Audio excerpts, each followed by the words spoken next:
Welcome to the Dr. Geo podcast. I am your host, Dr. Geo, where it is my intention, my goal, my purpose to help you with your prostate health and how to live better with age.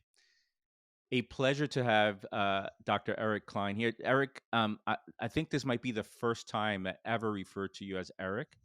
And the reason for that is because A, you're senior to me. B, I hold you in the highest respect as it relates in the field of urology, prostate cancer, and everything you've done. So I've always referred to you as Dr. Klein. I think my mother, if she listens to this podcast, she'll be very disappointed that I'm referring to someone senior by their first name. But hopefully Let's she'll get over it. let's start a new tradition. That's absolutely fine. So this is the first time. Such a pleasure to have you on. Um, it's almost like, wow, I feel like I've made it to have Eric Klein on. So that's it. I don't have to do another podcast episode ever again. Um, Thank you for being on. Thanks for having me. Really My pleased to be here. my pleasure. Um, let's start with your career. You were chief and chair at the Department of Urology at Cleveland Clinic for um, About 15 13 years. years, 13 About years. 13 Oh, years, yeah. I was close. Um, One of the top urologists in prostate cancer in the country, written excellent papers. Your research have done. If I had to guess how many prostatectomies you've done, would I be off if I say 4,000? Yes. You've done less or Yeah, more than that? close. More. No, more. That's my whole surgical career. But when I started as a youngster, I Mm-hmm. did other urologic malignancies too. So when I Mm-hmm. retired, I tallied it up. I did about 10,000 major operations in my career. About 7,000 were prostatectomies. I was only off by about half, about 50%. Um, so you've seen you've seen how prostate cancer diagnosis and treatment has evolved throughout the years. Tell me about what have you noticed? In my mind, so I've been working in prostate cancer from a holistic perspective. I'm coming on 20 years, which is it sounds like a lot, but relative to you and others, is not that much. How has it evolved? It seems to be in a very favorable way with the technology in terms of being able to um, target actual lesions and not do like blind biopsies. Um, as a natural doctor who I live a natural lifestyle, I don't want to be, I don't want to have surgery for anything. I don't want to be poked. I don't want anything like that. But when I step back and look at things objectively and look at my patients after a prostatectomy, most patients, particularly if they go to high end urologists, it's like, wow, this is pretty remarkable. I mean, I think Adam Kibble sends some of his patients home same day if their surgery is done early enough. Yes. It's unbelievable how far. And then, now I can tell patients, look, I understand you don't want a prostatectomy. I don't want a prostatectomy. But let me tell you what I see. You know, 2 months down the line, you're pretty much almost exactly like you are right now, with very little symptoms, uh, maybe a little leakage, and maybe not even that, and so forth. So it's remarkable how you guys do what you do. It's, to me, it's artistic. To me, it's like, how do you get this right? Remove an organ, connect two other tissues, and within a short period of time, you're kind of back to normal. So what has been your experience and your observations throughout the years as it relates to prostate cancer? Yeah, it's really remarkable. When I started, prostatectomy was a 9-day hospital stay. It was 1 day prior to surgery, and then everybody stayed for a week for no reason really. And it was 2 to 4 units of blood and 3 weeks with a catheter and months of recovery and that sort of thing. And now, as you pointed out, in many centers, it's outpatient surgery. Hmm. And I think one of the most remarkable things I've seen is the evolution in robotic surgery. And there is a brilliant robotic surgeon at Cleveland Clinic named Jihad Kayuk, who was an early adopter of the single port uh, robot and has been doing transvesical single port prostatectomies as an outpatient for, I don't know, 2 years now, something like that. Catheter for 3 days, and people are pretty much back to normal 2 or 3 weeks Hmm. later. I mean, that's really a remarkable evolution. Hmm. And then there, I hope to have Jihad on to talk about simple prostatectomies. I keep yeah, pinging him, and I think I'm just pestering him a little too much. yeah, So maybe you could nudge him as his ex boss. You ping Jihad for me and have him sure, so he can, because I think I saw one of his videos on simple prostatectomy on yes, YouTube, and I was like, wow, yes, this is amazing. I it have his is cell phone remarkable. number. I say, hey, this is great. And it is remarkable. So I'm really trying to get the best of the best on my podcast if I can. Yes. So anyway, I would appreciate that. But go ahead with your you were So that's one saying thing. about I how mean, far we come along. focal therapy is very, very interesting.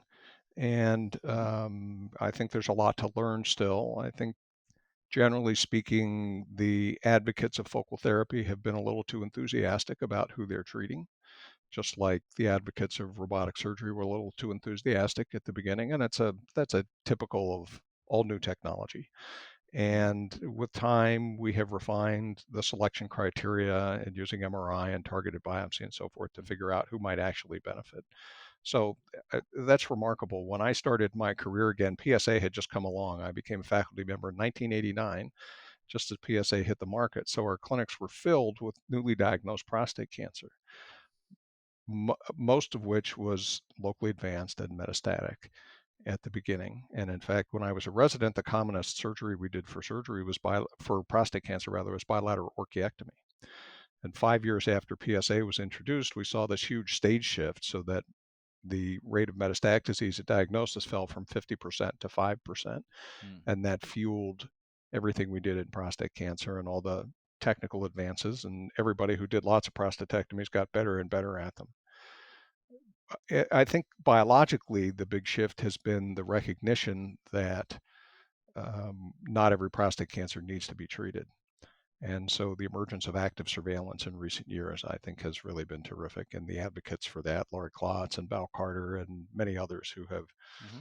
contributed to that field, have done us a service and done patients a service by pointing out to us how many people we need not operate on. So I think men with prostate cancer should be optimistic. If you then move into the metastatic space, you see all the new things that are there and how we see Hmm. patients with metastatic disease living for years instead of months. Again, when I started my career, the median survival for metastatic disease was 18 months, and now it's measured in years. And PSMA radioligand therapy looks very exciting. So it's an exciting time actually to be in prostate cancer. Sure is. For the listener, orchiectomies that Dr. Klein was referring to, that's removal of the testicles. That was the primary form. Was it the primary form of treatment back in the day Yeah, for? absolutely. Absolutely, because the only alternative was oral estrogen, Yeah, which caused, right. which had a risk of thrombo thromboembolic disease, and before Yeah, we blood clotting.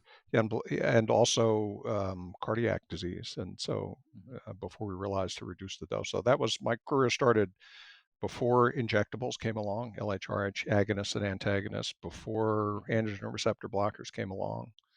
So, Yeah, before your Luprons and your enzalutamides and all these things that are right. available now, it was like you just removing the testicles. And it's that's what a trade off, right? Yes. It's like women removing their breasts. It's like Yes. psychologically, it must have been rough for some of these men to really remove their manhood. At least that's how they would feel, I imagine. Absolutely. I used to tease Yeah. people and say, you'd rather probably have a shot because most men are attached to their testicles. Right. And their, yeah, testicles and penises for sure. Yes. And that liquid that obviously affected their ability to function sexually and all these things. Amazing. Um, y- just recently, I've noticed that not that recently. So I follow you on Twitter. So I stalk you on Twitter, and I saw you did something remarkable. So once you retired from Cleveland Clinic, you went to Stanford University, and you went there to kind of, we were talking before recording that my goal for my kids, who one is about to go to college, the other is going to college next year, is not to focus so much on majoring in anything, to focus more on developing certain skills, and to focus more on figuring out who they are and find out who they are as people and as humans, and you know maybe look into the intersection of disciplines, how everything is actually connected, economy, economics to biology to art to that's kind of my guidance to them. And we'll see if they if they actually will listen. They're good kids. You did that towards the end of your career where you went to Stanford. And so tell us about your the courses or the program that they have at Stanford for retirees. I think that's very unique. I never heard of such a thing. Yeah, it's really a remarkable program invented by a former medical school dean at Stanford, Phil Pizzo, Mm, who's a brilliant guy, and I'll tell you about him for a minute. And sure. you, because it informs your understanding of the program. He was born Catholic in the Bronx Oh, and love him already as had a a as a as a had a Bronx guy. had a career at NIH as a pediatric infectious disease doc and various other things, and became dean at the medical school. And he is 78 or 79 years old now, and he is in rabbinical school.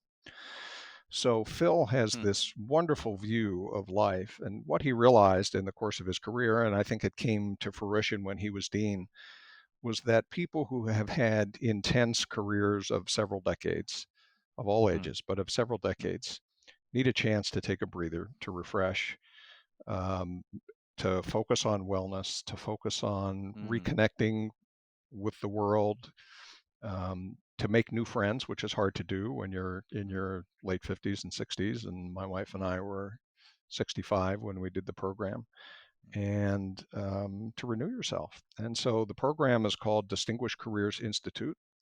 To my daughter's delight, mom and dad had to write essays and had to be interviewed to get accepted to the program. It's a competitive process. And we moved to Palo Alto, and the program has three pillars to it. It's wellness, community, and purpose. And the wellness part is to give people who have not paid attention to their wellness, physical and otherwise, an opportunity to participate in all sorts of wellness programs that are part of this particular program and across the university, and access to all the athletic facilities and that sort of thing. Um, the community part was connecting with 35 amazing classmates who Mm, were mm, ranged in age from the late 40s to the late 70s, and who had unique and interesting careers in all sorts of endeavors. In fact, we were only one of three physicians in the program, and mm, everybody else had been mostly in business, nonprofits, um, people in software who had become wealthy and dedicated their lives afterwards to doing social good. So, for example, we had one colleague who was an investment banker who realized after 20 years that he wasn't really accomplishing anything except making money. And he joined mhm, a school in Oakland, I think, Oakland, California, that was a magnet for cast-offs of kids who couldn't make it in regular school systems for various reasons. And he taught there mm, for, I don't know, 10 years before joining the program. Someone mm, else who started charter schools in various communities around the United States.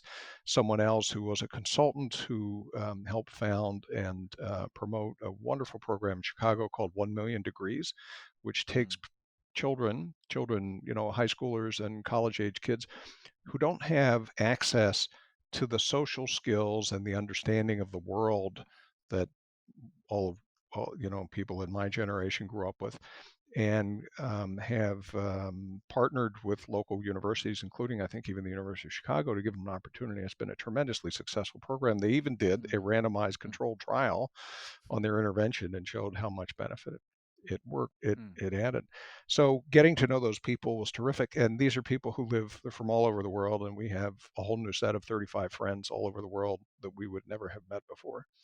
And then the mm, last part of it, the purpose part of it, the idea was going into it is that you want to learn something that you might find useful on the other side of the program to further your career or start a new career and that sort of thing.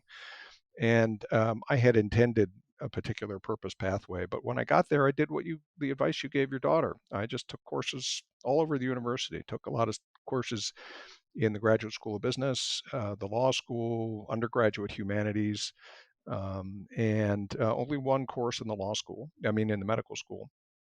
And I had a great time.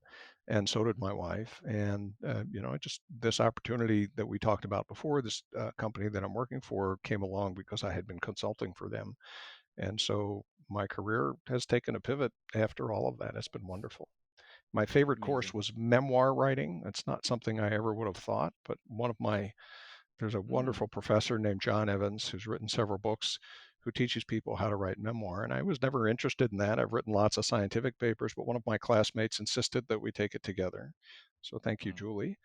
And the class was a series of prompts, um, and just to get you to write and think and that sort of thing. And it was really fun. It tapped into creativity that I didn't know I had.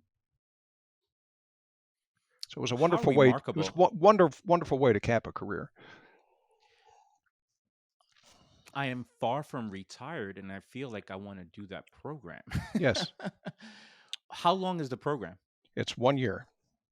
It's 1 year on campus. People who live, we had a lot of our classmates. Not a bad campus, Eric, No, to it's be on for beautiful. a year. It's beautiful. Many of my classmates lived, in Northern California and commuted and so forth. But we did it whole hog. We left our house empty. We moved to Palo Alto. We rented an apartment in downtown Palo Alto. We walked to campus every day and walked back, Mm. and that was a big part of the wellness part for me. And it was just a great experience. I'm extraordinarily happy for you and your wife, and it's something to. I think I'm gonna, a big part of the what we try to do with, for, in air quotes, a Dr. Geo brand. I always, I feel uncomfortable saying it that way as a third person, but you know what I mean. Um, is and you heard it here in the introduction, is your prostate health and how to live better with age. Very interested in that mostly for men, because that's Yes. the area that I feel like I can help the most. How to live better with age. What does that mean? For me, and I've seen thousands of patients now that come to me for wellness and holistic care. For me, that means that how when I turn 60, how can 60 be better than 50? How can 70 be better than 60? How can 80 be better than 70? Many listening would say, well, come on, you're being silly. Is this just, you're just living in the clouds somewhere? Is impossible. To my research and what I see clinically is definitely not impossible. Literally, patients that are coming to me, and I don't want to take all the credit. They have to do the work, and it's probably despite of me. I have to be honest, or whatever I recommend.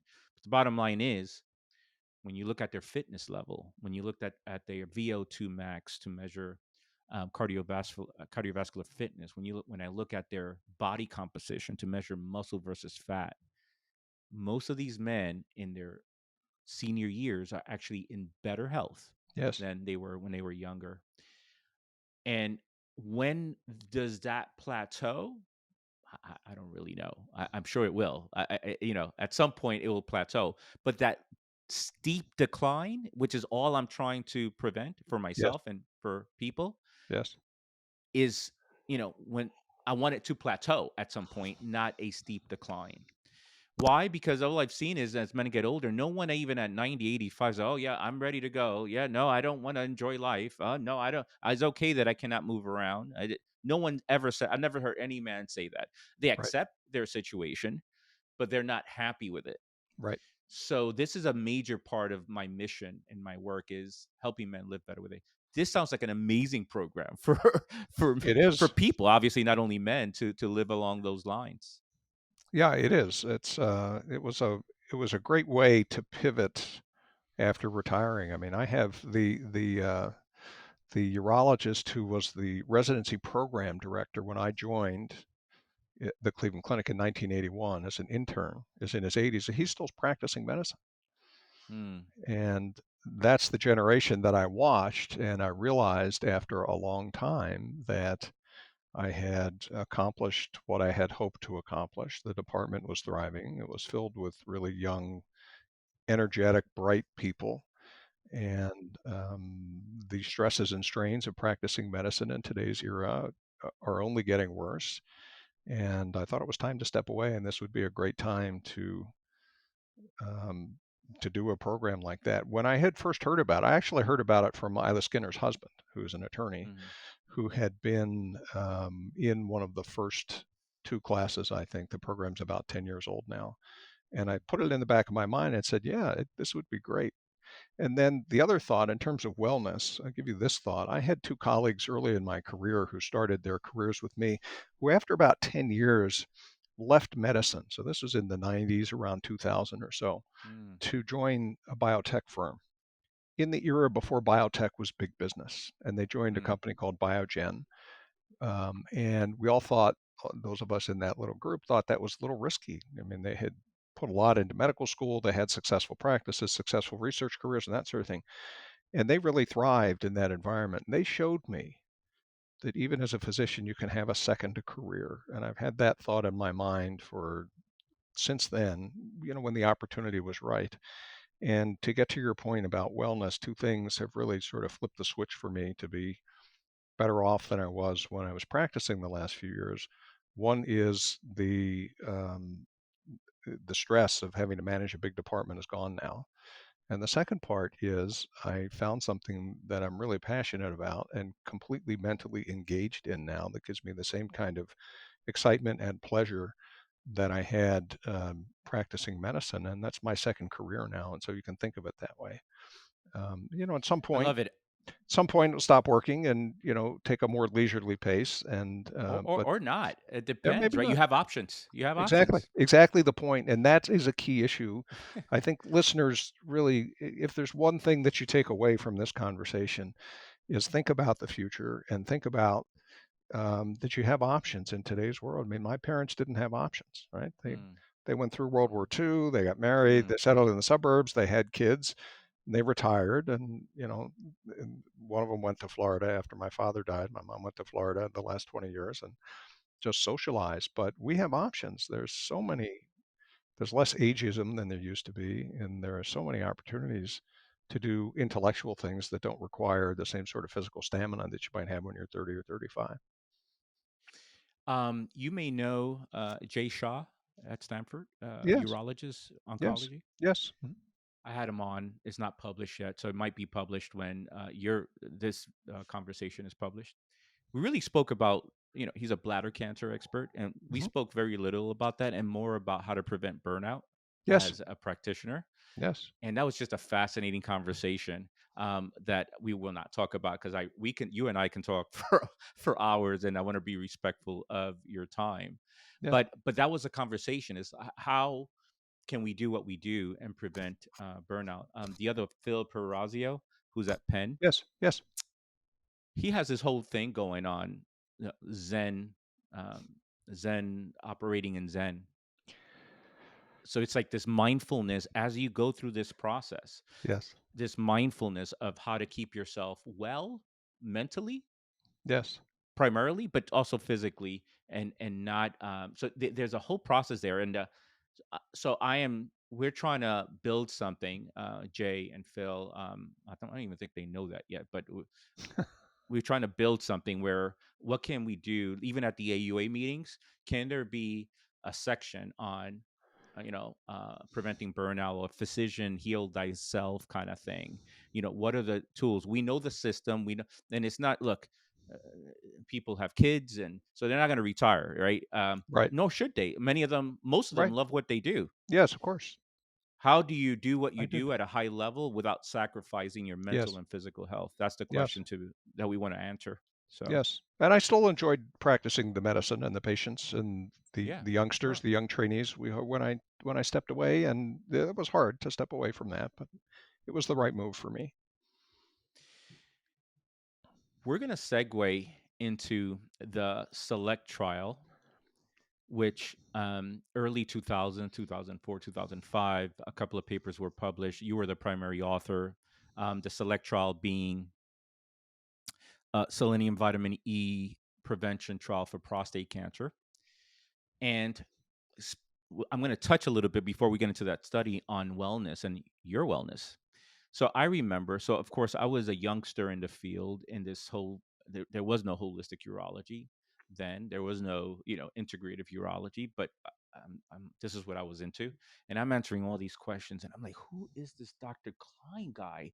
I mean, I'm kind of having all these questions on, oh, will vitamin E, promote cancer, selenium. Then I look you up. I was like, this guy doesn't look like he should be talking about nutrition. It's true. I was You- I was over why nutricized. why is why is this guy talking about nutrition and what vitamins anyone should take when you are probably, I'm guessing, 100 pounds overweight, and then I meet Close to you that. years later and you're slimmer, and we start talking about wellness and your wellness approach and your lifestyle, healthier lifestyle approach. Like, wow, this is amazing. So how has your health transformed throughout the years? You were telling me before we started recording, I wasn't only, obese and big, but I was really in, my health was not great. So Yes. what happened? What was the trigger that you said, I need to change this? Because for a lot of people, they don't even know how to start. Yes. You did something. You went through something in your head. You said, "I'm going to do X," and then you did your wellness, and you lost, I don't know, a lot of weight, and you kept it off, and you look like you're in bed. This whole idea of, living better with age, and as you get Yes. older, you get, this is you. Unless I'm missing something, this is you No, now. no, You're in better shape than you were 20 years ago. no question. What happened? It was a multitude of factors. It started, um, my real focus on wellness started about 16 years ago. And Mm, prior to that, my weight had been up and down my whole life. I think I'd lost 50 pounds twice in my life before that time. mm, But I had just become chairman of the Institute. mm, I was stressed. I didn't have a good release. I don't play tennis or golf, and mm, I'm introverted and didn't have that many friends, really any friends outside of medicine. And so it was all just mm, sort of focused on that. And as I traveled to meetings and so forth, and had some downtime, I said, all these hotels have these nice gyms. I should go try it out. And so I started running, mm, and I mm. found that I liked it. You And did. I did. So you did And not feel heavy, the huff oh, and I did. puff, the out of Oh, yeah. shape. Well, That yeah. did not discourage you from doing it again, which No, happens to most people. no, it didn't. I mean, one of the triggers was a vacation that my family and my daughter was young at the time. We were hiking in New Zealand, and I want to say mountains, but they were giant hills. Mm, And we were on the top of one morning, and I was huffing and puffing, and I was tachycardic and hard breathing. I thought, gee, I'm going to need a helicopter to get me down. And I looked at my daughter, and I just said, in that moment, I just have too much to live for, and I want to be around to see her grow up. And that was probably the biggest trigger. So mm, I just started running, and it was hard at first, but I found it to be a great stress reliever. mm, And I started losing weight, and I started eating better, and for all the habits that I learned as a child. I mean, my parents grew up in the Depression, and so mhm, having a mhm, big meal was always a big, mhm. and their ratings of restaurants were how much food did they give you, not how That's very tasty was it good. was. And that's what I grew up. Not quality of food. Exactly right. That's what I grew up with, and I changed that. And then I decided, after having, I'd already, it was halfway through my career, after having already written a lot and worked at home a lot on weekends and that sort of thing, I thought, my health is really the most important thing here. I'm going to stop working at night, and I'm going to focus on my health. And so it got to the point now that for me, the best part of the day is running. And I try and do it first thing in the morning because that gives me the freedom to do Yeah. whatever I want the rest of the day. And if I don't run in the morning, I just feel this kind of heaviness that, gee, you Mm, haven't fulfilled the obligation, the promise that you made yourself to be healthy and so forth. And so mm. there's a book written by a retired military guy called Make Your Bed, which I is love it. about, yeah, right. So the Love book it. and the story. So it's the Love it. same idea, and that's how I feel about running. I do that, my whole day's set, doesn't matter what happens. So I got addicted to it. I really like it now. If I miss it, if I don't run for a few days, I miss it. I also have a very sophisticated weight machine in my basement now. It's called an Inspire M3 that allows me to Oh. do resistance training, and so I do that twice a week, and it's all good. Oh, wonderful. Yeah, so I'm doing all So the you right do a things. combination of resistant training, which, by the way, that makes me really happy Yeah. as someone who um, does a lot of research on the topic and Yes. tries to kind of be more prescriptive with what I recommend. Yes. Weight resistant exercises, crucially important as one gets older. So that I wasn't gonna. I don't go around preaching. I wasn't gonna say, Eric, all you doing. Yeah, I care about you, Eric. All you're doing is running. Please, you got to get in the Yes. weight room. I wasn't gonna do that, but now that you Yes. mention it, I'm Yes. very happy that you're doing that. What was the you cannot out exercise a bad eating approach. So you did something dietarily. What was that for you? Yes. Yeah. It was changing my eating habits. I mean, for decades, starting in college, I skipped breakfast because I wanted to sleep late. And I didn't Sure. miss it. And even when I was a resident, we used to do 8 or 10 hour cystectomies and that sort of thing. I didn't eat. I wouldn't drink anything. And the first time I had to urinate was 8 o'clock at night. And over the long term, I felt less well doing that. So I started eating breakfast, having yogurt Hmm. and fruit for breakfast, and Hmm. then limiting what I snacked on, and just trying to limit my intake to meals. Hmm. And I'm lucky to be married to the woman I'm married to for an incredibly long list of good reasons. But one of them is she's a great cook and she loves to cook. Uh, And so yeah. That she's been trying to keep my daughter and me healthy. And so it's all good. it is amazing. Happy to hear. Nutrition select trial. I've studied nutritional medicine for a long, long time, and look at the nuances of how these nutrients actually work in your body. And of course, then I've honed in prostate health and prostate cancer for a while and try to figure those things out. Correct me if I am wrong, and this this has been a while, so I'm not going to fact check you, and Okay. but for some recollection of memory that you may have. Studying selenium came about from the what's called the Nutritional Prevention and Cancer Trial (NPC).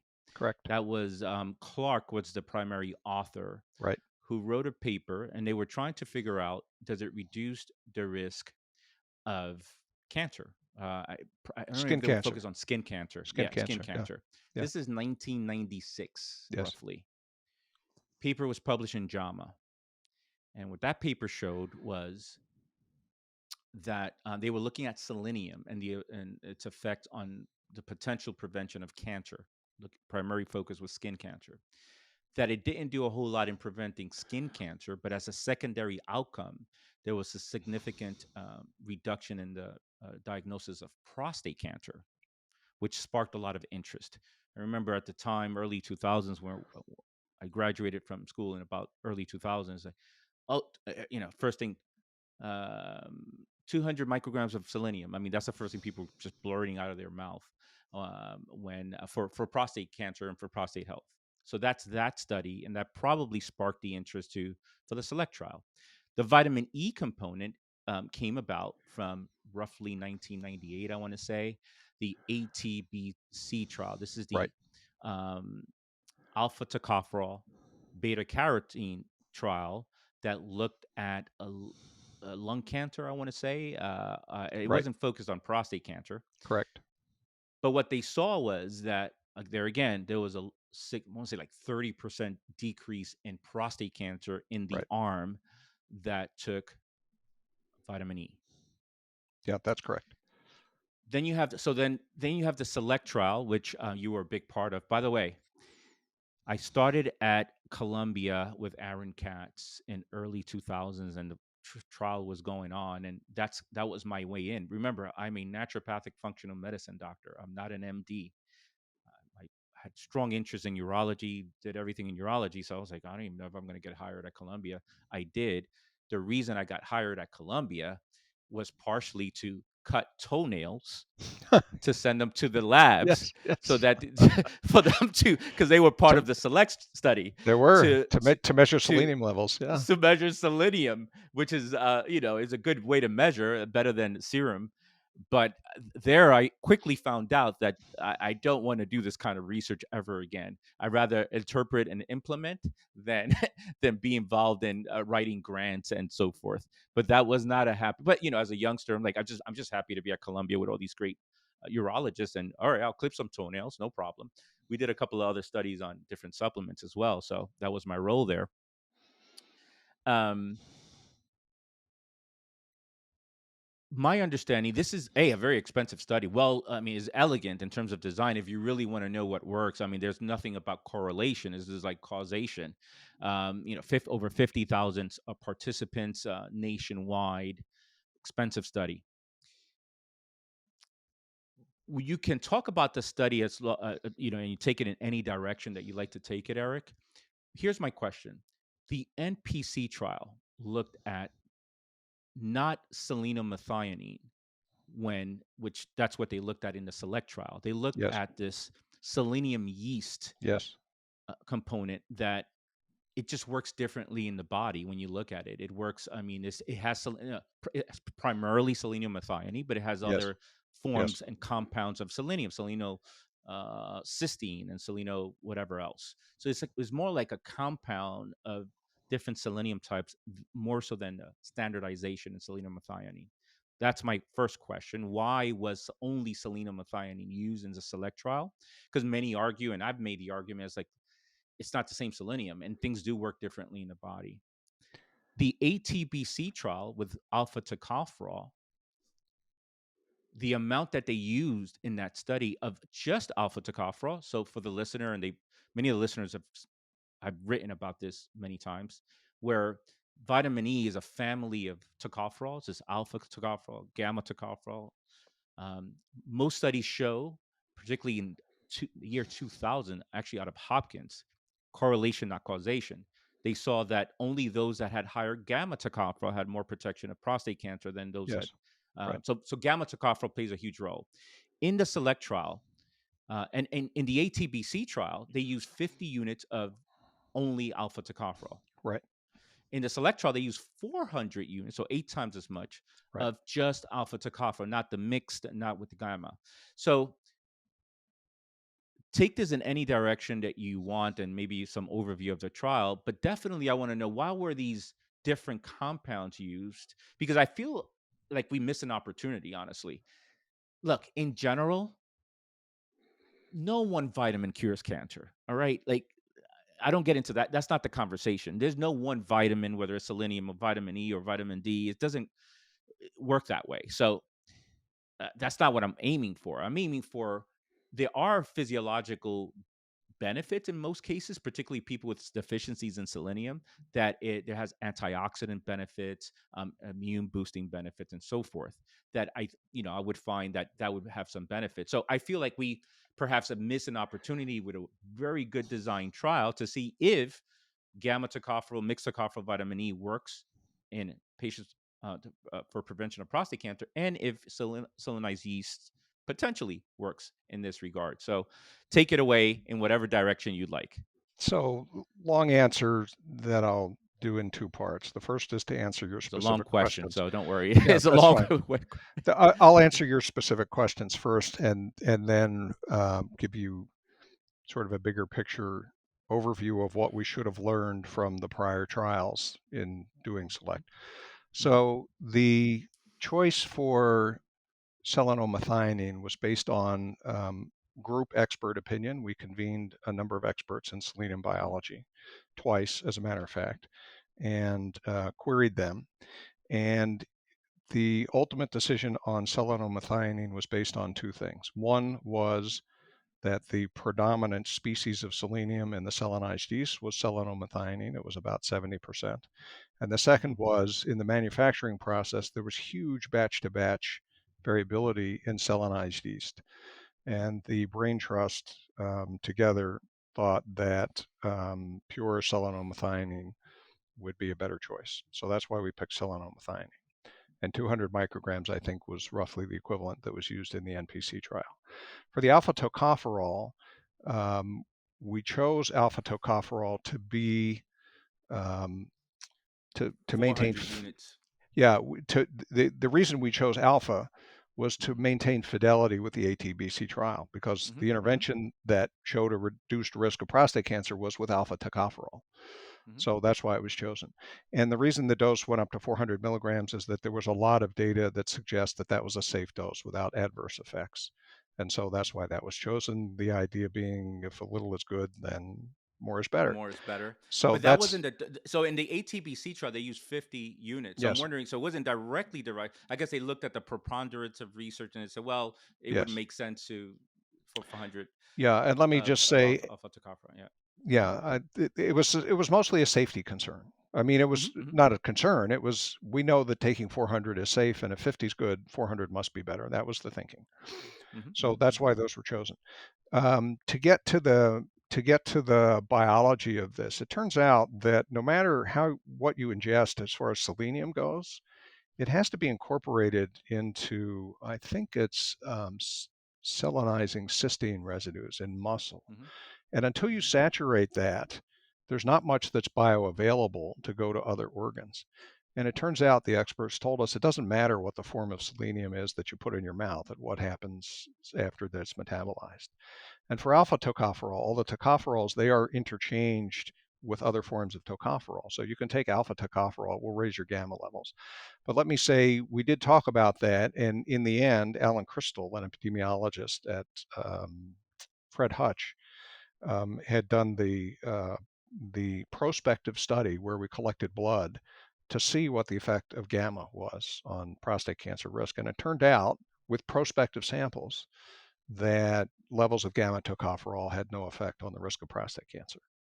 So just gamma tocopherol by itself or gamma with alpha? no, it was. I'm sorry, I didn't make it clear. It was levels of gamma tocopherol in the blood during the trial across the 4 arms. So that was placebo, alpha Mm-hmm. tocopherol alone, selenium alone, and alpha tocopherol and selenium together. So if you look at blood levels of gamma tocopherol, they do they have no correlation with risk of prostate cancer. So Mm-hmm. to my mind, that issue has been settled. Um, which is not to say that we couldn't have done a different trial, with different interventions, but the best data available at the time was used to design the trial. So let's talk about the trial results, Mm-hmm. and what we should have realized, to get to your point that no vitamin is going to prevent cancer. The trial results were that the trial was designed with about a little over 32,000 men, I think, to take these agents for 7 years, and we would see what the incidence of prostate cancer was in each arm at the end. So the trial was called early at about 5.5 years, Mm-hmm. because there was an increasing incidence of prostate cancer in the vitamin E arm. It hadn't reached statistical significance, but a futility analysis showed that even continuing for 2 more years was unlikely to show a benefit. So it was stopped. But we Mm-hmm. continued to follow everybody, even though the intervention was stopped. And what we found with an additional 5 years of follow-up was that men who took 400 units of alpha tocopherol actually had a 17% relative increased risk in developing prostate cancer. Mm-hmm. And there were other slight increased risks even with selenium alone, although they weren't statistically significant. So what did we learn from that? When you take together all the data that we have, you're right, someone has a deficiency, taking a supplement to solve the deficiency is beneficial. But if someone has normal levels of these agents, taking higher doses is actually detrimental. And we should have known that. If you go back to the NPC trial that tried to look at Mm-hmm. whether or not selenium prevented skin cancer, it turned out at the end of the trial, you go back and read the results, it actually, those who took selenium had a higher incidence of skin cancer. And if you look at the ATBC trial, men who took vitamin E had a higher incidence of lung cancer. And there was another big trial called CAROT, which was beta carotene, Mm-hmm. also higher incidence of lung cancer. And In there are smokers, yeah. yeah, and there are folate trials that show that not only do they not prevent colon polyps, they increase your risk of getting uh, colon polyps and colon cancer. And so there's trial after trial after trial, including SELECT, that to my mind confirms the fact that that these are biologically active substances. Vitamins are biologically active substances. They're drugs. And if you take too much of it, bad things happen. And that's what we should have realized, I think, when we designed Select, looking at the results of the prior trials, that one could say with total hindsight that the result was predictable, that this would not prevent prostate cancer. For sure. Here are so as you know, I've looked at these nutrients and how the nutrients work for a long time. My take would be the following. When you start messing around with nature a little too much, you get into trouble. Yes. The beta carotene study that you just spoke about that increased the risk of lung cancer in a group of smokers. That's the carrot trial, I believe. Yes. You never find beta carotene alone in anything, any food or anything. Is a group of carotenoids. Right.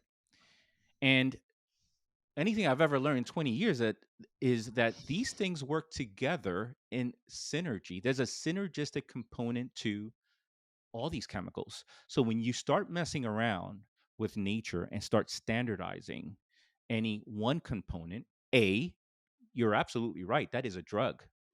And like any drug, there might be some benefit at a certain dosage, but the higher the dosage, there will probably be some risk that Yes. come along with it. Um, I never would recommend, not even before the study, because it's just part of common sense, and it's just not what you do.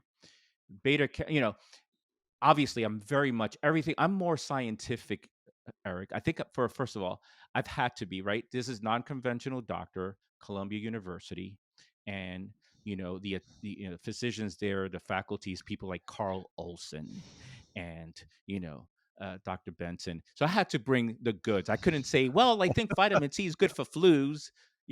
I could not. I didn't have that luxury, nor is it my style. I really had to bring the goods to the early days. So I'm actually more scientific, I find, than a lot of our conventional medical colleagues as it relates to natural things and natural products. So, but I would never think that extracting one compound would be beneficial. I would think exactly that. It's possibly that people are very much into lycopene right now for prostate cancer, and Yes. my suggestion is not just lycopene. Like if you just take lycopene in it by itself, I think we're going to have problems just like we did with beta carotene and alpha tocopherol and all these other components.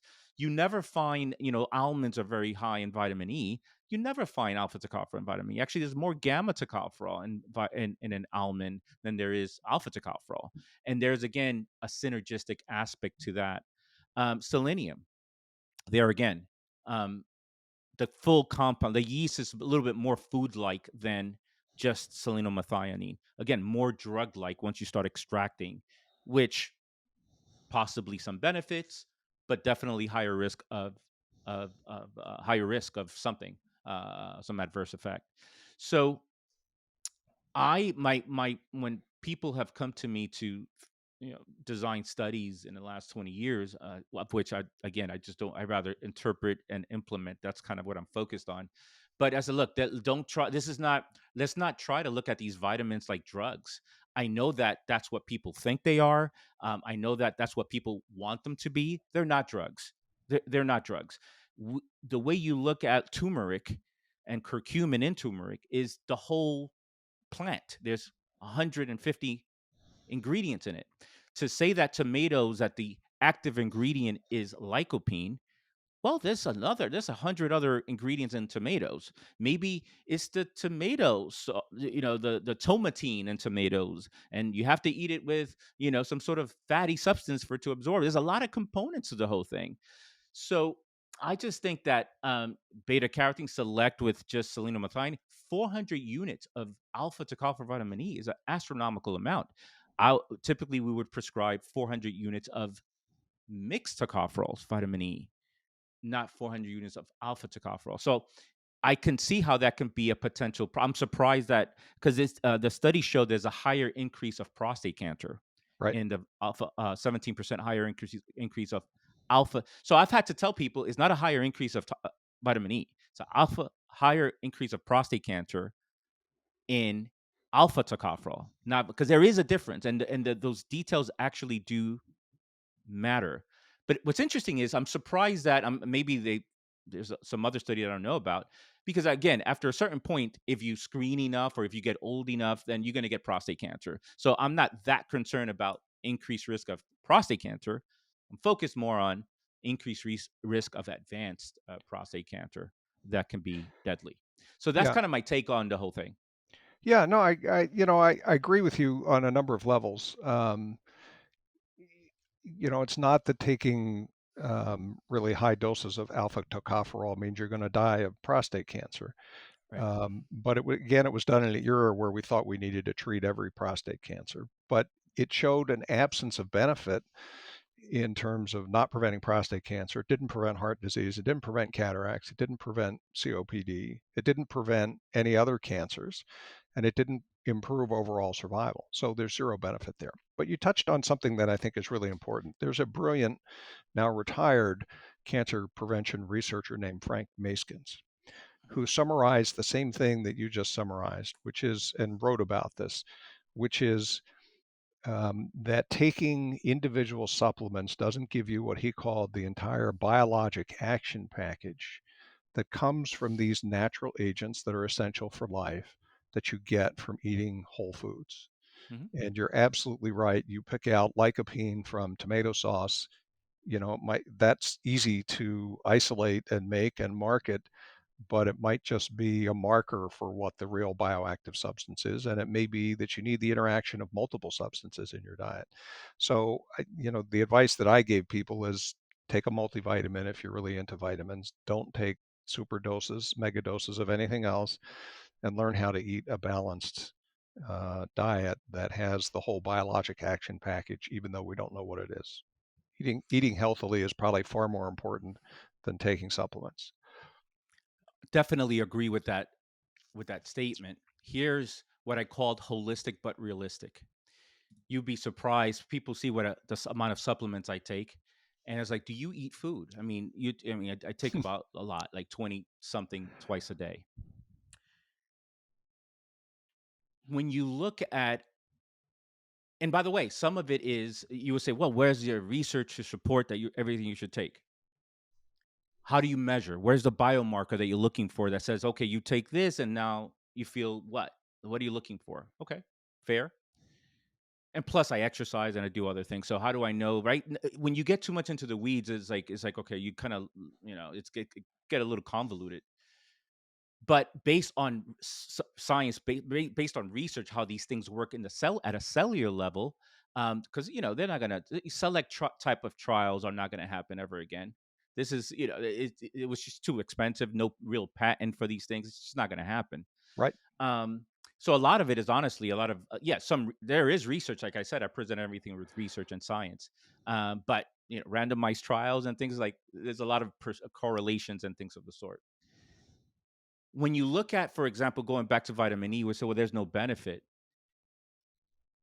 I'm looking. Remember, these are people, full people that I'm looking at. So one is prostate cancer, and I know that's the primary focus. But how about the benefit for brain health? The benefit for the nervous system, the benefit for prevention or lower the risk of dementia and Alzheimer's, which there's data on that. So the way I'm looking at it is, okay, first of all, I think that there might be, based on the preponderance of research that I've seen, there might be prostate cancer benefit in mixed tocopherols with higher gamma, and especially with how the whole thing works together. Sorry for a different day, but I'm also looking at what other benefits are there for this. Does it reduce the risk of cardiovascular disease? Is it better for arterial health? What we know, for example, I had a few cardiologists on the podcast, and they were great. He says, "Look, what we're trying to prevent is not cholesterol getting into the arteries because that's pretty much impossible. We're trying to prevent that cholesterol that gets into the arteries from oxidizing. And that's where all hell breaks loose, right? Plaque formation, inflammation, and da da da. Vitamin E seems to have some ability to lower the risk of that. So, okay, fine, great. All right, Gio, but why don't we get it from food? It is tough.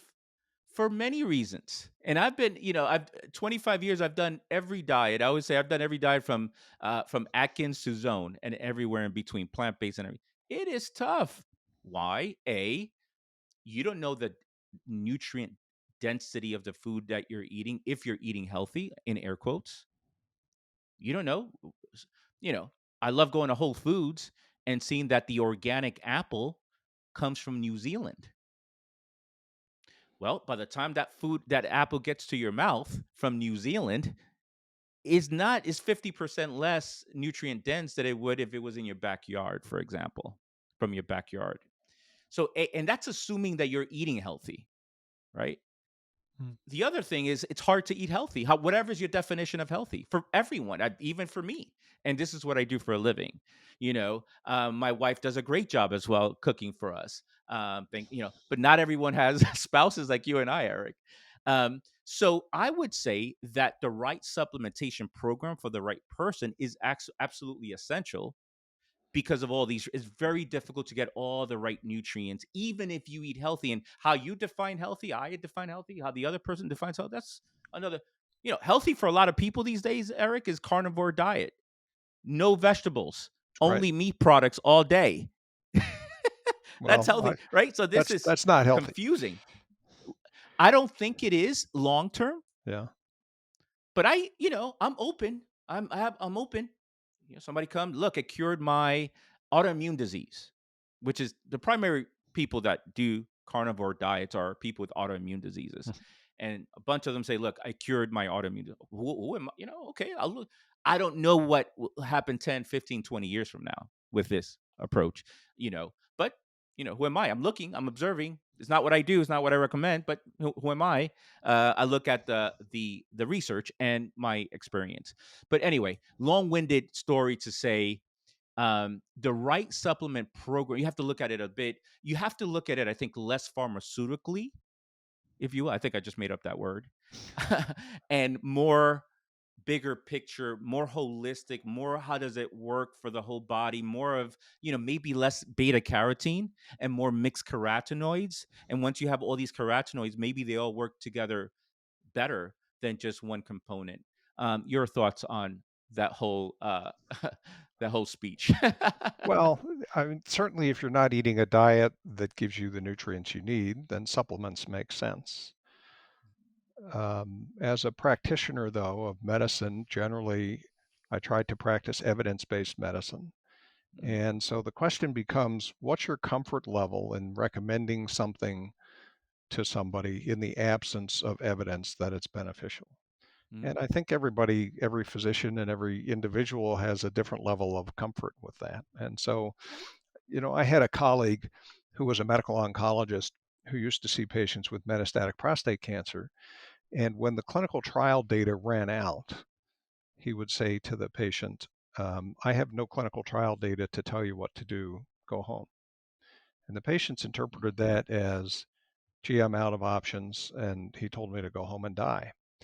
And mhm, what I found lacking in that approach was that's the time when there's an absence of evidence that you have to turn into a human who has certain beliefs and cares about people. And you say, mhm, I don't have evidence to support I don't have clinical trial evidence to support what I'm going to recommend next to you, but this is what I think based on my interpretation of the data that's out there and my experience as a physician. And that's what I wish this particular physician had told patients. And that's the attitude that you're coming with. I mean, with which I think is good. Is we don't have a clinical trial that examined whether or not mixed tocopherols prevent prostate cancer. Could they? sure, Sure. As the available sure, data suggest exactly. that's going to be beneficial, I personally would say no, because we looked at gamma levels in there, but that's fine. In the absence of data, what do you do? And that's where people want someone who's more informed than they are about various things and will keep Yeah. them from doing things that are dangerous. So I'm fine with that approach in that What circumstance. percentage? Sorry. What percentage? I read a paper that suggested that about 30% of what's practiced in medicine is evidence based. I Yes. thought that was a low number. Yeah, it is, but it's What's your probably thought? real. No, it's probably that's probably correct. I mean, physicians have been very resistant I mean, Yeah. this is there's lots written on this. There's a really interesting person that I met at Stanford named Robbie Pearl, who's an adjunct professor in the Graduate School of Business. He was the chief physician at Kaiser Permanente for 17 years. And he Mm. created this huge cultural change there to get them focused on quality and did a great job. And he's written a book, the name of which I don't remember, but which I recommend, which talks about What's the name of the author again? I'll put it in my show notes. Robbie Pearl, Pearl. Okay, thanks. And I can look up the name of the book and send it to you. It's about 2 years old. What he wrote Mm. about was physician culture and the guild that are physicians and how resistant they are to change based on lots of reasons, societal reasons Hmm. for why people go into medicine because they want independence in how they think, and some reasons of, gee, I sacrificed, went to college. My buddy went to college, my roommate went into business, and he's out making six figures already, and I'm in medical school and owing lots of student debt, and then I have to do a residency and all of that. No one's going to tell me how to do things better. And big observations by various people how AI and all sorts of other technology has revolutionized the efficiency of doing business in everything except medicine. And Mm. so a lot of what is not evidence-based medicine is based on ingrained attitudes of Mm. physicians saying, I know best, I did all this work and so forth. So, and I don't want to smear every physician Sure. um, with that. But there is that sense, that collective sense, that physicians have been very resistant to all of this. And that's why there's not so much evidence based medicine there. Yep. Thank you for expanding on that. And this is my, what's evidence, right? And when you looked at, I've spoken to several scientists and I've asked the question, what is evidence? Let me tell you what evidence would mean to me. And then, so we have this discussion. So look, randomized trial, large subject matters, a large amount of, very well powered, Yes, long period of time. You study this versus that, control versus experimental. Speaking with a couple of scientist friends, right? So what's good science? Good science is large subject matters, so very well powered study, experimental control group for as long as possible. You get a conclusion, then that study should be replicated somewhere else in some other institution. And then once you gather all that information, then you have something to go by. At least that's what I learned in scientific methods classes a long time ago, and that's what they would say. Well, that is very difficult. That is a yes, very difficult situation. I don't even know when that's been done. We know about smoking. Some people poo-poo prospective or observation studies. Well, we know smoking is a problem because of observational studies. So we right. cannot. There's some meaningful information that can come from that. So yeah, when I present this information on nutrients, I said, look, it's science, common sense, and experience that I have. Yes, This notion of holistic but realistic. It really isn't a term that I've coined, but it didn't happen for me to try to be cute out there with a nice line. It's like, yeah, you got to be realistic. I learned that in my first half of my career, it was through failure. I give people programs, and it's like, this is crazy. I can't do this, And in exercise, they didn't do, and it's like, well, you guys have a discipline problem, don't you? Your willpower is it's not you. It's me. It's the program is unrealistic. It's not right. So I've learned from failure that is way beyond just the science. I'll end with this, and then I want you to take the floor and with final thoughts, Eric. Have a friend which I said, look, I said you need to do weight resistant exercise. You're about to be 50 and it doesn't get better. You have to do weight resistance. He's like, look, I said, look, the science is very clear. And I started showing him abstracts. Look at this study. I mean, it shows that it's better for mental health. Look at this study. The stronger you are, it's actually harder for you to die. Look at this study. He said, yeah, that's good, Gio. But if we were to make decisions based on studies, no one would ever smoke cigarettes. And there's a lot of cigarette smokers out there. yes, So that's real. That's human. That's, real life. And so it's a matter of how you can have the right program in for the right people. Sometimes it can include and does include certain nutraceutical supplements. Anyway, that's that. Eric, thanks again. Final thoughts on I think we want to talk about something actually really important here, if you don't mind, if you have a What's couple that? of more minutes. Sure. Your work with DNA testing in cancer. So you've Yes. you've moved on to something actually really interesting, and actually I want to see how I can get involved with it. So can you talk about that a little bit? Sure. Yeah. It's really a fascinating field, and I'm very excited to be part of yet something else that is going to move the needle in medicine, I think. Mm, So we screen for 5 cancers in the US now: colon, breast, cervical, lung, and prostate cancer. All of those screenings have been shown at a population level to reduce mortality. They have some drawbacks. The biggest drawback is that despite the fact that they reduce mortality, is that we still lose 600,000 people a year in the United States due to cancer. And the mm, main reason for that is that we don't have screening tests for 70% of the cancers that people die from. So about 6 or 7 years ago, a colleague from my Oncotype days had joined this new company, this startup called Grail, and came to me and said, "This isn't a urologic test that we're doing, but would you be interested in participating in a clinical trial? We've developed a blood test that screens for cancer." And I said yes. And in the back of my mind, I was thinking, wouldn't this be great? We'll find something to replace PSA. Well, it turns out that we've done many big trials now. The whole clinical program is over 300,000 people in clinical trials.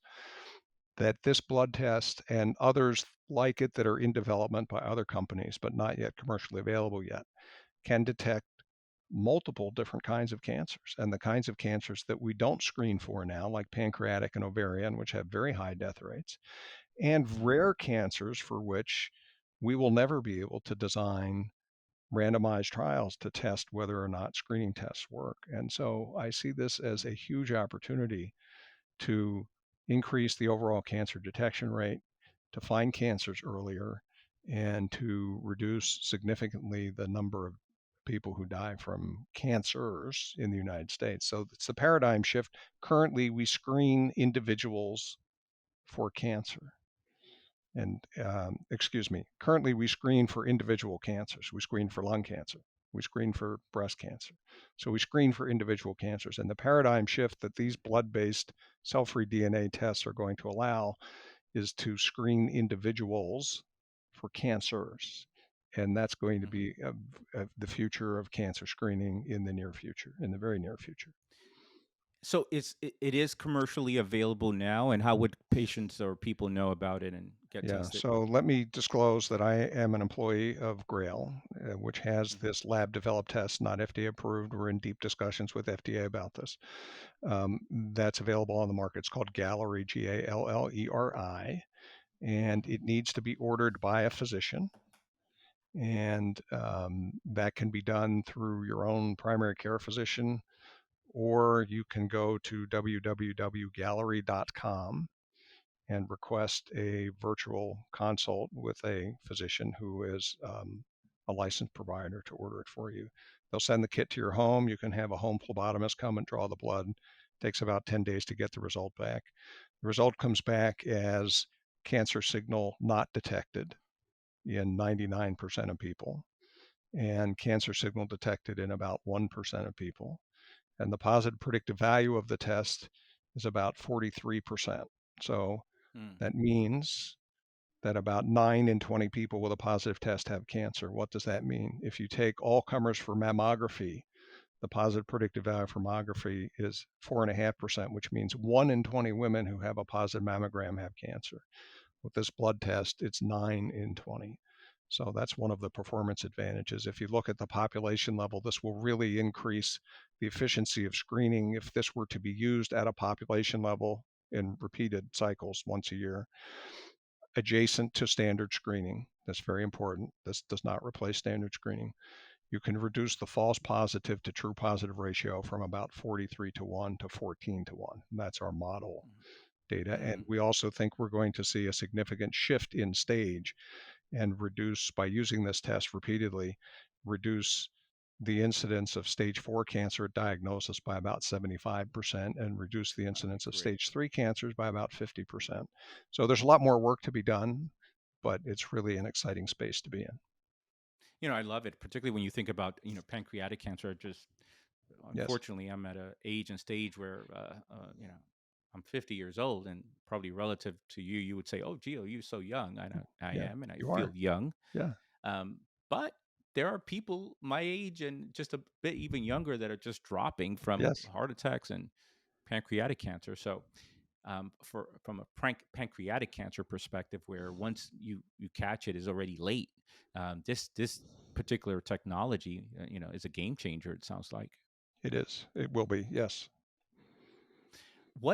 So as it relates with prostate cancer, Eric, do I want to know that I have prostate cancer? In other words, this whole old saying, most people die with it and from it. So do I want to know that I have prostate cancer? I mean, not Yeah, want to know. I only want to know if I have, the type that I should pay attention to, and the correct. aggressive type, with, then I could do something. So where do you think that's going with this particular test? Uh, it's interesting. Urologic cancers, so let me say this: the test is based on looking at methylation patterns Hmm. that are shared across all cancers in the bloodstream in cell-free DNA. And then, so the first algorithm of the test is predicting the presence or absence of cancer. The second algorithm is if you have a cancer signal present, it predicts with about 90% accuracy what cancer type it is or what organ system it's in. What we've seen is that urologic cancers, unless they're really advanced, don't shed much cell-free DNA into the bloodstream. So the sensitivity of this particular test that I'm talking about for urologic cancers is on the low side. We did see, however, that it does a pretty good job of detecting high-grade Gleason's 8 and above prostate cancer, and particularly at advanced stage. It does not detect grade 6 cancer. And so it's not going to overdiagnose that. So that's one good thing. I would think about this blood test not as a screen for prostate cancer, but as a screen for all cancers or Right. almost all cancers. Doesn't detect every cancer. As one of my Right. colleagues at Grail likes to say, people who get cancer can't choose which cancer they get. You don't know what you're going to get. Yeah. And so you have a test that's agnostic to cancer type that can detect it in the system. So I would not think of it as a adjunct to screening for prostate cancer. It's really an adjunct for screening for cancers that you are at risk at because of your age and other factors, smoking and obesity and family history and genetics and all of that. Yeah, I think the overall arching point is catch, particularly the really bad ones, really early, and Yes, you probably have a hopefully somewhere close to 100% cure rate if you catch it early enough. That's always the trick. correct. Um, Wonderful, Eric. Again, thank you. Final thoughts on Great. anything that No, it's you great. want to say? No, great to see you. Thanks for having me. Nice to see you. Um, is there if there's a way that you want people to get in touch with you, I don't know, maybe to talk about Grail, Sure. what would be the best way? Can email me. Hmm. Probably it's the easiest way. It's KLEINE 2006 at gmail.com. Great. And that would be hopefully you don't get a Yeah, that's fine. well, you're I still think you're semi. I know you're working full time with Grail, but come Yes. on, after running a department, that feels like part time. I mean, Yeah, it's just different. It's different. yeah, It's less stressful. It's certainly less yeah, stressful. So I love it. yeah. I look forward to seeing you soon, Eric. Thanks All right, thanks so much likewise. for being on. Okay. My pleasure.